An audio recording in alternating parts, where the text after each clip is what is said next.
2024 has been a crazy year for Japanese electronic music. And it's still August. We're not even 2/3 of the way done. And while some of the stuff to come out of that corner of Japan this year has seen wide success, a lot of it hasn't. So let's take a deep dive into the best Japanese electronic music of 2024, because there is a lot of it. We'll start with some new albums, talk about a bunch of songs, and then we're gonna save my 2 favorite records for the very end, so stick around for that. We will, however, start with probably my 3rd favorite Japanese electronic album of the year, pasocom Music Club's Love Flutter. These guys have been around for the better part of a decade now, consistently pumping out great album after great album, and Love Flutter is no different. It's striking a bit of a middle ground between the dreamlike soundscapes of their album Sea Voice and the non-stop party of their last one, Fine Line. pasocom Music Club adopt a bit more of a house style on this album, but they still show their versatility, bouncing between the breakbeat beauty of Child Replay, while also making time for some more spacious and progressive tracks like Drama. It's another great entry in what is quickly becoming an incredibly loaded discography. That pasocom Music Club album features an artist named tofubeats, who released an album this year called Nobody. The bit with this EP is that it used AI vocals. From what I understand, it's basically just a rebranded Vocaloid, which does not count as AI. But sure, call it what you want, it's the big buzzword right now. Hatsune Miku is my favorite AI musician. Even ignoring the gimmick though, this is a pretty solid tofubeats EP. It doesn't stray too far from a lot of his previous material, but it really doesn't need to. tofubeats is pretty reliable for a good time, and this thing is full of bouncy house tracks. It is a bit front-loaded, with the 1-2 punch of I Can Feel It and Everyone Can Be a DJ being the standouts, but it's still pretty fun throughout. Now let's switch it up completely and talk about Inu's new album, Loop Boy. This is a really versatile record. Like, for an album that only lasts 20 minutes, it's a surprisingly diverse look into what's going on in this Japanese underground electronic scene. You've got some really sweet and off-kilter electropop on Alt 2004, while Memory Card 15 and Lapse both blare a bit more into hyperpop with their scattered electronic breakdowns. And Underscore brings in rapper Ass Toro for the kind of electronic rap rock song that's all the rage on SoundCloud. It's a great ride, and one that I think is worth checking out if you're interested in this more online side of Japanese electronic.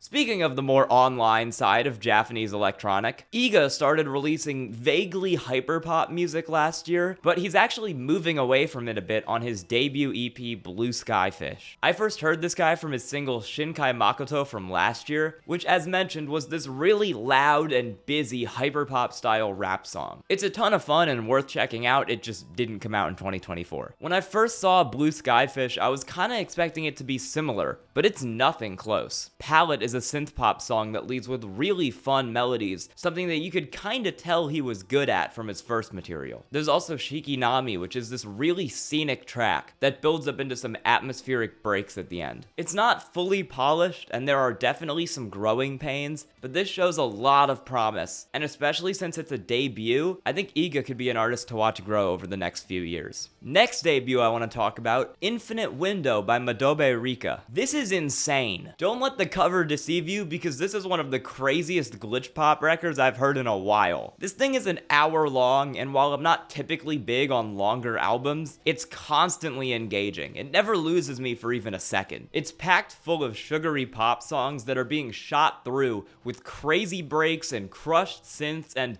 general chaos. Like Ordinary Days Snafu, which is the result of smashing a ballad J-pop song into a breakcore song. It's a ton of fun, and even though it's a bit longer, it's still well worth a listen. There's 5 records that I think are cool. Let's talk about some songs from this year that are worth a shout out as well. Oni is a new project from musicians Kwando and Uku Kasai, both of whom have some really good music separately, and their new combined project is off to a great start with the single Datsu. It's a really chill duet that's a bit more straightforwardly pop than any of their solo work, but the production is still off the beaten path in a way that reminds you of who made it. Check it out. Group Inu came back this year. On January 1st, pop rap duo Group Inu came back with their first release since their 2015 album Map, an album that is still one of my personal favorites ever. This new one doesn't quite live up to the highs of that record, but it's still plenty fun. And the song Happening is a catchy track that shows these guys haven't really missed a beat. They're still just as fun as when they left 9 years ago. I was kinda iffy on Moe's debut album Occult, but Error 404 Ghost of Venus is a very clear standout. It's a blinding synth pop track with really good production that's driven by a clipped vocal sample and a quick breakbeat. It's really fun. I didn't realize Sasuke Haraguchi blew up in the way he did. I remember listening to Acetone when that came out and thinking, this is pretty neat, and then I completely missed that this happened. It's cool to see though, because Medicine deservedly blew up. This is a fast Vocaloid song that crams a bunch of really cool and glitchy ideas into just 2 minutes. I'm actually hoping he makes an album more in this direction instead of Acetone, because while that stuff was cool, this is even better. Artist Pufui, I think, released their debut EP Morphin this year, and Furu Tsubame was my favorite track on it. This sounds a lot like Hakushi Hasegawa. If you told me that this was Hakushi's alt account, I would not question it at all. It's very clearly inspired by the kind of crazy pop goodness that was present on something like Air Nini or Smoku Hodo, even down to the extremely similar vocals. If you're into Hakushi, check this one out. Boys Lost in Acid by Takuma Matsunaga is a very different track to pretty much any I've talked about so far in this video. I love high energy music, but the album this is on, Epoch, is a lot more of an ambient style of pop. Regardless, Boys Lost in Acid is a very psychedelic standout, and listening to it feels pretty much exactly the same as the album cover does. It's like you're underwater, just barely peeking your head above the surface every now and then. I like it. There's been a lot of really cool Japanese hyperpop stuff this year, like it's been great, but I also realize that I probably care more about Japanese hyperpop than most people who watch these videos. So let's just blast through every Japanese hyperpop thing that I thought was really cool. Persona is the second album from digicore rapper Levi, and it's fun as hell. These songs are short, sweet, catchy, they're great. Best song is either New Game or Top Floor. There's 3 songs that I've already mentioned on this channel in my best of 2024 video. Arakawa by Kegon is another super fun and loud rap song. Sky by Peter Parker 69 shows one of the most promising groups in Japan continue to develop their sound in really cool ways. And Invisible by Tokyo Dennou, Hirihiri, and lilbesh Ramko feels like a lock for my top 3 songs of the year by the end of it. Hirihiri and lilbesh Ramko also teamed up with Vocaloid IA for the pop blast Zankyo Distance, and I don't know if this fully counts as hyperpop, but Mega Shinnosuke dropped an absolutely insane EP called Hello.wav that features the song Hello Shoegaze. It's nuts, and it's also somehow better than anything he's made in the past 2 years. Thank you for coming to Almi's Japanese Hyperpop Roundup. I'm sure you'll be back here when I do my end of the year video. Now, there are 2 Japanese electronic albums from this year that I think kinda shine above everything else that's come out. And one is really obvious if you paid attention to about 2 minutes ago in this video, but one is not. The really obvious one is Mahogako by Hakushi Hasegawa, because this album is sick as hell. It's pure chaos. I don't even know how Hakushi comes up with this stuff. Their brain is just wired differently. Tracks like Kyofu no Hoshi are just this giant melting pot of different rhythms and ideas, shaking around and rattling off each other like they've been chucked into a blender, and yet it still comes out perfect. It's gripping and mind-melting shit that forces its way into the forefront whenever you're listening to it. Gone is another very clear standout on the album, with a completely delusional drum and bass beat that feature Kid Frazino somehow manages to rap over